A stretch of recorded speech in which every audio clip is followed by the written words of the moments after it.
திருச்சிற்றம்பலம். தென்னாருடைய சிவனையை போற்றி, எந்நாட்டவருக்கும் இறைவா போற்றி. அனைவருக்கும் வணக்கம். நாம் இப்போ மகர ராசிக்குண்டான ஆகஸ்ட் மாத பலன்களை பற்றி பார்க்க போகிறோம். அதுக்கு முன்னாடி நம்மளுடைய சேனல் சப்ஸ்கிரைப் பண்ணிக்கோங்க. பெல் பட்டனில் ஆல் அப்படின்னு சொல்லக்கூடிய பட்டனை கிளிக் பண்ணிக்கோங்க. அப்போ தான் நம்ம போடக்கூடிய அனைத்து பதிவுகளுமே உங்களுக்கு உடனுக்குடன் வந்துகிட்டே இருக்கும். மகர ராசியை பொறுத்த வரைக்கும் பார்த்துட்டிங்கன்னா, குருவினுடைய பார்வை உங்கள் ராசிக்கு மேலே இருக்கிற வரைக்கும் உங்களுக்கு எல்லாமே சாதகம்தான்.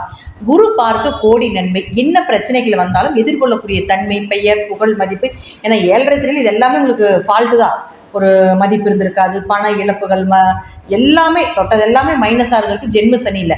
ஆனாலும் இப்போ இந்த 1 வருட காலங்கள் குரு இருக்கும் பொழுது இழந்த பணம், இழந்த மதிப்பு, இழந்த மரியாதை இதெல்லாமே மீட்டு வரக்கூடிய ஒரு அமைப்பை நிச்சயமாக ஏற்படுத்தி கொடுப்பார். அப்படிங்கிறதுல மாற்றமே கிடையாது. அதற்குண்டான தனி பதிவு சனி பயிற்சி, ராகு பயிற்சி, குரு பயிற்சி இதெல்லாமே தனித்தனியாக கொடுத்துருக்குறோம். அதையும் நீங்கள் பார்த்து பயன்பெறலாம். அடுத்து பாருங்கள், உங்களுடைய ராசிக்கு 4 மற்றும் 11ஆம் அதிபதினு சொல்லக்கூடிய செவ்வாய். இந்த செவ்வாய் அப்படின்னு சொல்லக்கூடிய ஒரு பாருங்க, உங்களுடைய ராசிக்கு 5ஆம் வீட்டில் இருக்கார். 4ஆம் அதிபதி 5ஆம் வீட்டில் குருவோடு இருக்கும் பொழுது வீடு, மனை, சொத்து சுகங்கள் வாங்கக்கூடிய ஒரு அமைப்பு. ஒரு இடம் விட்டு ஒரு இடம் மாறுறீங்க அப்படிங்கிற அமைப்பு இருந்தால் இந்த மாதம் மாறும்பொழுது வளர்ச்சி கிடைக்கும். ஒரு வீடு, ஒரு ஆஃபீஸ் மாற்றுறீங்க, ஒரு தொழில் செய்யக்கூடிய இடம் மாற்றுறீங்க அப்படின்னா இது எல்லாமே இந்த மாதம் நடப்பதற்குண்டான வாய்ப்புகள் உண்டு. அதன் மூலமாக உங்களுக்கு மிகப்பெரிய ஒரு லாபங்கள் கிடைப்பதற்குண்டான வாய்ப்பையும் ஒரு வளர்ச்சியை கொடுப்பதற்குண்டான வாய்ப்பையும் ஏற்படுத்தி கொடுப்பார். அடுத்து பாருங்கள், உங்களுடைய ஜாதகத்தில் 5 மற்றும் 10ஆம் அதிபதினு சொல்லக்கூடிய சுக்கிரன். இந்த சுக்கிரன் அப்படின்னு சொல்லக்கூடிய இப்போ இருக்கக்கூடிய வீடு பார்த்துட்டிங்கன்னா உங்களுடைய ராசிக்கு 8ல் இருக்கார். 5 கூடியவர் 8ஆம் வீட்டுக்கு வந்தாலே குழந்தைகள் ரீதியாக கொஞ்சம் மனக்கசப்புகள், குழந்தைகள் கொஞ்சம் மந்தமாக இருக்கிறது, குழந்தைகளுக்கு தேவையில்லாத ஒரு மருத்துவ செலவுகள் இதெல்லாமே நடக்கும். அடுத்தது பாருங்கள், அவர் 9ஆம் வீட்டுக்கு வந்துடுவார். நீசமாகிறார். நீசமானால் குரு பார்வை இருக்கும் பொழுது ஓரளவுக்கு பாதிப்புகள் இல்லை. குழந்தைகளுடைய தேவைகள், குழந்தைகள் கொஞ்சம் அப்போ இருந்ததை விட இப்போ கொஞ்சம் ஓரளவுக்கு நல்லா இருப்பதற்குண்டான வாய்ப்பையும் நிச்சயமாக ஏற்படுத்தி கொடுப்பார். ஆனாலும் கொஞ்சம் கவனமாக இருங்க அப்படிங்கிறத நம்ம சொல்கிறது. அடுத்தது இது 10ஆம் அதிபதி. இந்த சுக்கிரன் யார்? 5ஆம் அதிபதியாக இருந்தாலும் தொழிலுக்கும் அவர் தான் வருவார். அப்போ தொழில் ஸ்தானாதிபதி 8ல் மறைஞ்சிருக்கும் பொழுது தொழில் கொஞ்சம் மந்தமாக தான் இருக்கும்.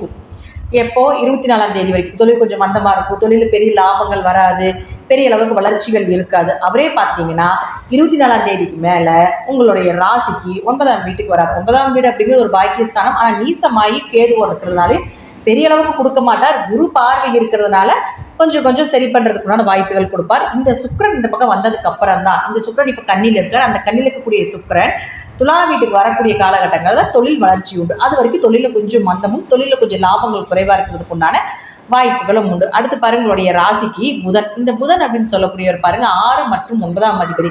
இந்த 6ஆம் அதிபதி புதன் 7ஆம் வீட்டில் இருக்கிறதுனால கணவருக்கோ மனைவிக்கோ ஏதாவது ஒரு மருத்துவ செலவுகளோ, உடல் ரீதியாக ஏதாவது ஒரு சின்ன செலவுகள் செய்ய வேண்டிய ஒரு சூழ்நிலைகளோ, கொஞ்சம் அசதியாக இருக்கிறது இதெல்லாமே இருக்கும். அதுலேயும் கொஞ்சம் கவனமாக இருந்துக்கணும். வம்பு வழக்குகள், நோய் நொடிகள், அதே போல் கடன் சார்ந்த பிரச்சனைகள் வருவதற்குண்டான வாய்ப்புகள் உண்டு. அடுத்து அவரே 9ஆம் அதிபதியாகி அந்த புதன் உங்களுடைய ராசிக்கு 7ஆம் வீட்டில் நிற்கிறார். அப்போது 7ஆம் வீட்டில் இருக்கும் பொழுது 9, 7 தொடர்பு ஏற்பட்டாலே நிச்சயமாக உங்களுக்கு திருமண வரன் தேடி வரும். தந்தை வழியிலிருந்தோ, தாய் வழியிலிருந்தோ, உங்களுடைய முன்னோர்கள் செய்த ஒரு நல்ல புண்ணியத்தினால நல்ல திருமண வரனாக வர்றதுக்குண்டான வாய்ப்புகள் இந்த மாதம் உண்டு.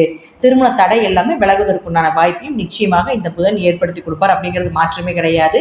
9ஆம் இடம் அப்படிங்கிறது தீர்த்த யாத்திரை அப்படிங்கிறதுல குடும்பத்தோட தீர்த்த யாத்திரை, கோவில் வழிபாடுகள் செய்யக்கூடிய ஒரு அமைப்பை கூட இந்த மகர ராசிக்கு இந்த மாதம் நிச்சயமாக நடக்கும் அப்படிங்கிறது நம்ம தெரிஞ்சுக்கலாம்.